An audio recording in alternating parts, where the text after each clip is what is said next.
I am really excited about today's episode because today I have with me, now the obvious, since we're leaning into the faculty thing, the obvious title for you would be the principal, but I think we could get like more silly and pretentious than that.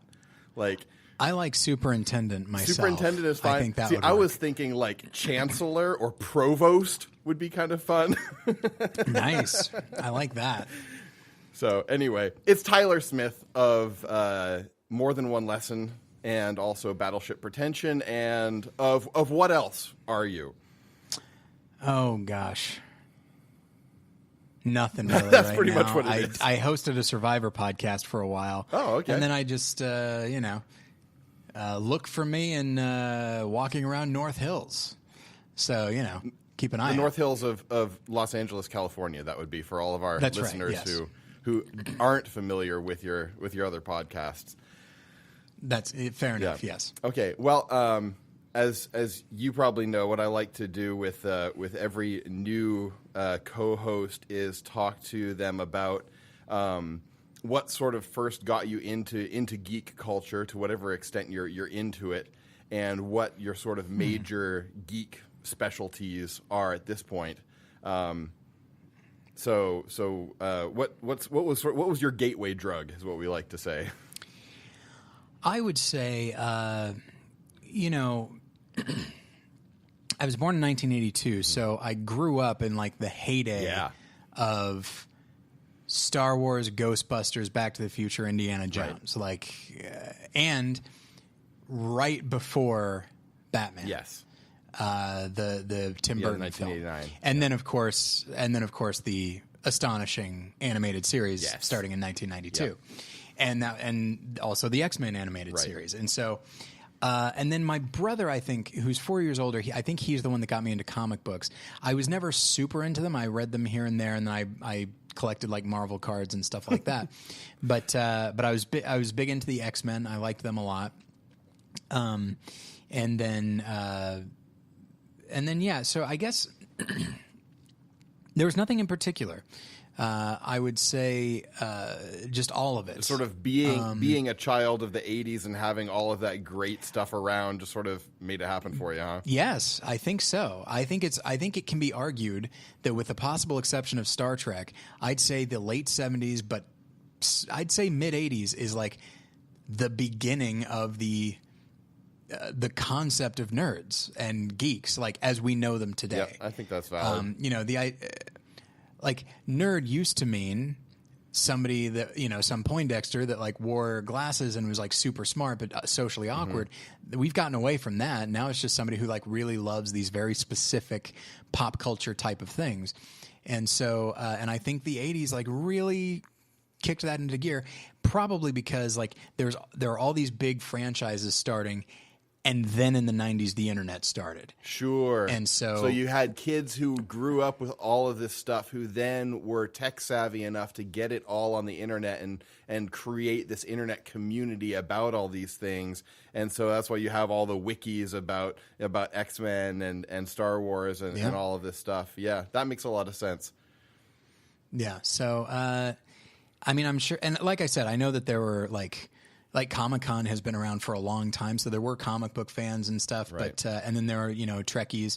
But as far as just somebody who just loves this stuff, and everybody kind of has their own thing. But there are some people that I've known that just love everything. Yeah, and they'll just suck it all in. So what would you say at this point? Obviously, you're a film geek for sure.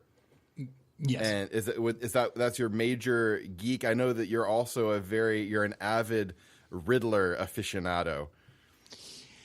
Yes, that would be. Is that more of an obsession than a geek thing?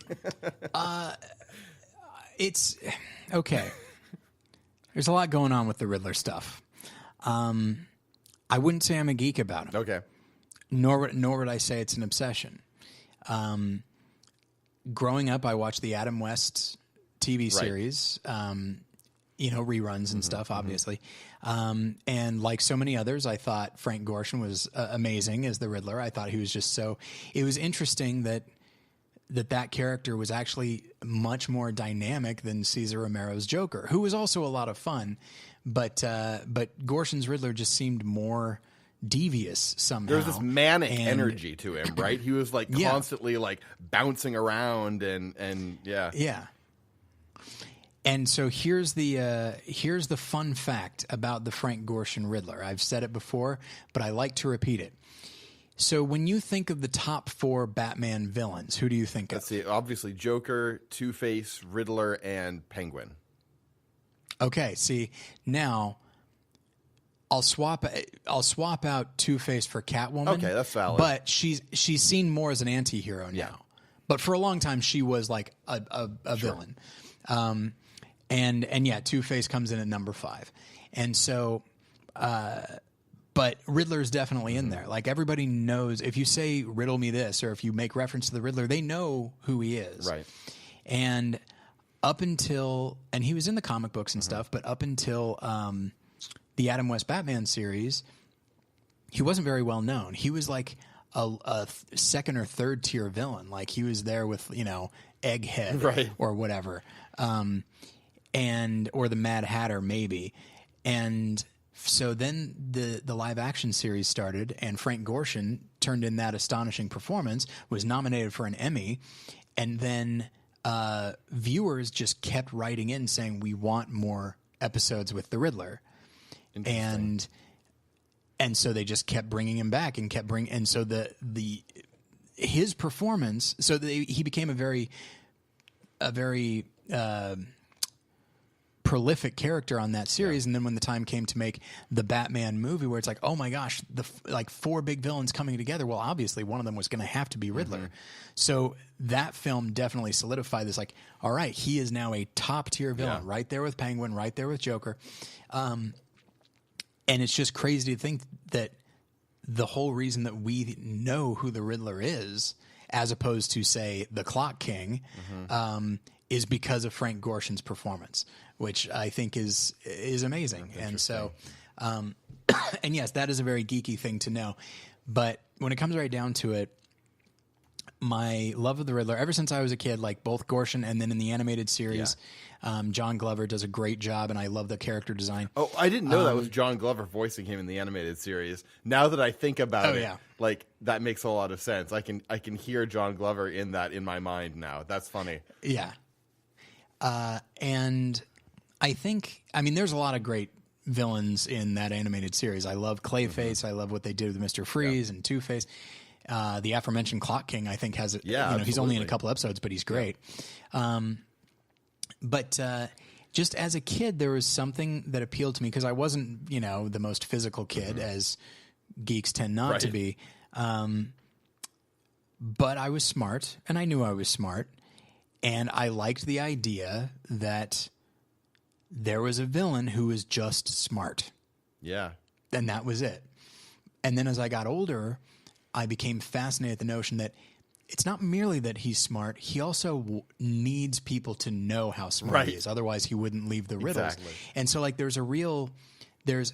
could say a narcissism, but also I think a really deep need for approval in that character. Sure. And it's something that I thought was fascinating. And then, as people started to break down these characters psychologically, like they said, like, okay, Riddler is clearly obsessive compulsive. And Paul Dini, who he didn't co-create the series, but he's responsible for like a lot of the great episodes of the animated series.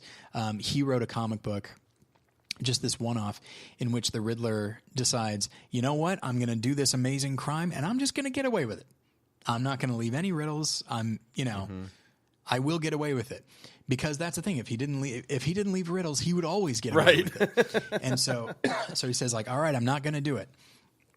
And so then Batman, so then the crime happens, and Batman finds a riddle, and so he follows the clues, and he finally finds Riddler, who's just like sitting, sort of with his head in his hands, and he's like, I really didn't want to leave a riddle.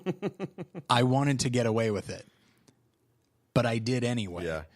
And then he says, like, he goes, I think I might actually be crazy. And so then he like, and Batman is like kind of suspicious of him, but like Riddler then willingly goes to like Arkham Asylum. Right. And it's just something that I find so fascinating about the character is that he is obsessive, but he also needs approval, even though he could be the most successful criminal in Gotham if it weren't for this very tragic flaw. Interesting. And so he's a character that I actually have a great deal of sympathy for. And I think he also he's a very malleable character as well. Mm-hmm. You could turn him into a really evil person, a really playful person. You could turn him into Hannibal Lecter, sure, if you wanted. Or you could have the Jim Carrey Riddler, which, people don't really like Batman Forever, and I'm not a big fan of it myself, but I think the casting of Jim Carrey is brilliant. So that is, I've been talking about the Riddler for a while now, so I apologize to your listeners. But that is probably my big geekdom, and putting aside movies in general, like anything beyond movies, there's Riddler, and then there are 1990s adventure games. So that's my other one, which adventure like computer games, like yes. So like was it Monkey Island or Secret of Monkey Island? Okay. Yeah, that kind of stuff. All right, that's the big one that people know about. And so LucasArts made Sam and Max Hit the Road, Day of the Tentacle, Grim Fandango, mm-hmm. Full Throttle, and then. But I think at the time I was more a fan of Sierra. Oh, so the Sierra Myst made series, yeah. Did they do Myst? That came out a little bit after my time. Oh, okay, just a little bit, and I just never really got into it. Partially because that was first person, and I liked seeing my character on the screen. I agree with that. And so there was like King's Quest. There were the Quest games: okay. Space Quest, King's Quest, Police Quest, and I think a lot, and then probably my favorite was called Gabriel Knight, which is like this supernatural detective noir that takes place in New Orleans and has a great voice cast. It's just story wise and character wise, it's a great game. And when I look back at the games that I particularly liked, I can trace so much of my filmic sensibilities and probably my sense of humor to those games. Like Space Quest is very Futurama before Futurama existed. And then Gabriel Knight, like I said, it's like this detective thing, and it's very shadowy and very dark, and the main character's an anti-hero and stuff. So that's something that that really shaped me a lot as a kid. Cool. All right. Awesome. Something that I have been really excited to talk to you about, it's not necessarily a super geek topic, but I think it's a really important one. And I know that you talk about this a lot on your podcast, on More Than One Lesson. And I really would like to have it as an element here in this show too. And now I'll hopefully be able to refer back to this episode in the future. But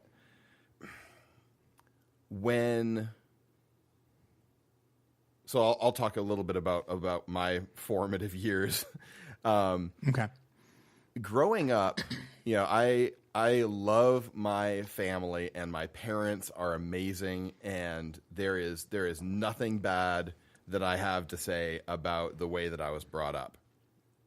Except what you're about to say. Exactly. And it's not even, well, I don't know if I would say it bad or what, but it's an issue, I think, that a lot of conservative Christians have as soon as you present them with something that is fantastical in some way. Sure.